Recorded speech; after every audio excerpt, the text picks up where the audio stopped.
সবাই কেমন আছেন? আশা করছি আল্লাহর অশেষ রহমতে সবাই ভালো আছেন। আলহামদুলিল্লাহ আমিও আপনাদের দোয়া এবং আল্লাহর রহমতে অনেক ভালো আছি। তো আজকে আরও একটি নতুন ভিডিওতে সবাইকে স্বাগতম। তো আজকে আমি আপনাদেরকে এই লাল টুকটুকে বেবি ফ্রকের কাজটা শেয়ার করব। আশা করছি আপনাদের কাছে আজকের এই ভিডিওটি অনেক ভালো লাগবে। তো ভিডিওটি স্কিপ না করে দেখার অনুরোধ রইল।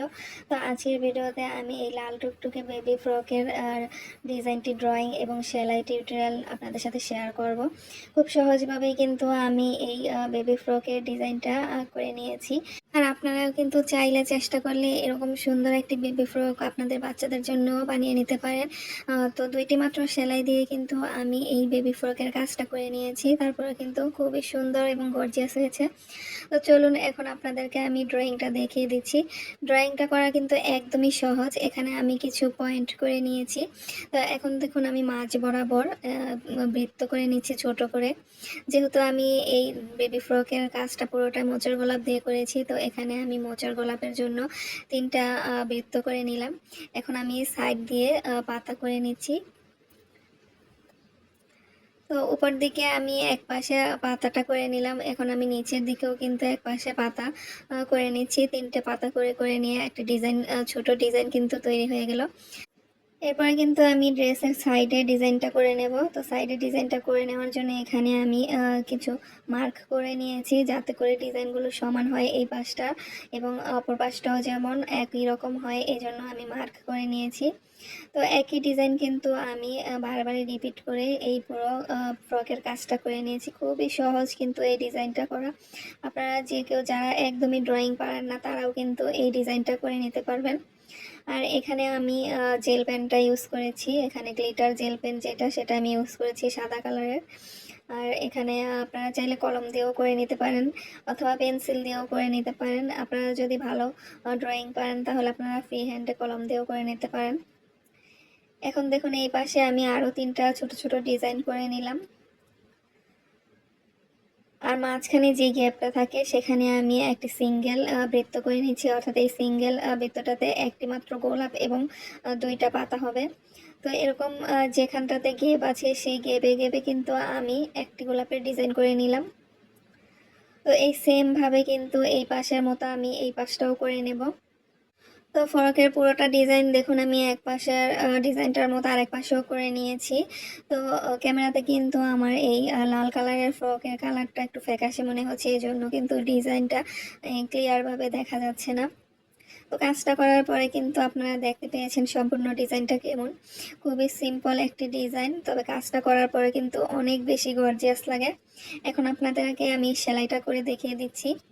তো দেখুন প্রথমে আমি এই বৃত্তটার মধ্যে সুইটা উঠিয়ে আবার নিচের দিকে আমি সুইটা উঠিয়ে নিলাম আগের ফোরের জায়গায়। তারপরে আমি সুইয়ের মধ্যে সুইটা নিয়ে গেঁথে সুইয়ের মধ্যে 4টা পেঁচ দিয়ে নিলাম। তো এখানে আমি 3বার একইভাবে 3টা ভলিউম নট করে নেব। তো এখানে আমি 4বার অথবা 5বারও করে নিয়েছি কোনো কোনো ক্ষেত্রে।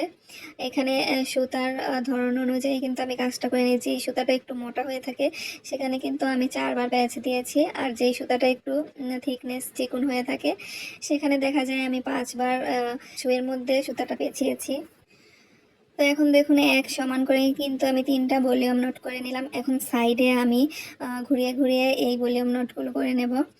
তো এক্ষেত্রে আমি সাইডের ভলিউম নোটগুলো করার ক্ষেত্রে এখানে 7বার কিন্তু সুইয়ের মধ্যে সুতাটা পেঁচিয়েছি। তো আপনারা চাইলে কিন্তু আরও বেশি করে পেঁচিয়ে নিতে পারেন। এখানে কিন্তু গুণেও নেয় না অনেকে। তো কাজ করতে করতে কিন্তু আমি অনেক সময় গুনি না। তো গুনে নিলে সবগুলো পাপড়ি এক সমান হয়, দেখতে কিন্তু খুবই সুন্দর লাগে।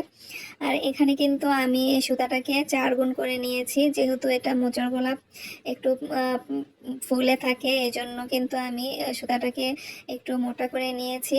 আর এখানে আমি যে সুতাটা দিয়ে কাজ করেছি এটা ছিল লাচ্ছি সুতার একটি শেড। তো ক্যামেরাতে হয়তো বোঝা যাচ্ছে না, এখানে আমি হলুদ এবং বাসন্তী কালার শেডের একটি সুতা দিয়ে কাজ করছি। তো এভাবে করে কিন্তু আমি সবগুলো ফুলের কাজ করে নেব।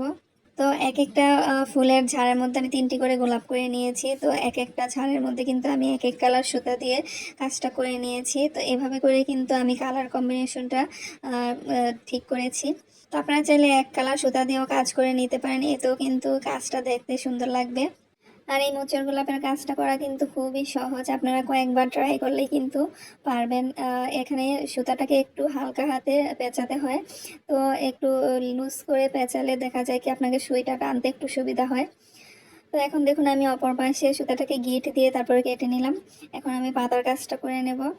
তো পাতার কাজটা করে নেওয়ার জন্য এখানে আমি এই সবুজ সুতাটাকে 2 গুণ করে নিয়েছি, আর এখানে সেই কমন স্টেজ ফিশবোন সেলাই, যেটা দিয়ে আমি বেশিরভাগ ক্ষেত্রেই পাতার কাজটা করে থাকি, সেই ফিশবোন সেলাইটা দিয়ে আমি পাতার কাজটা করে নিচ্ছি।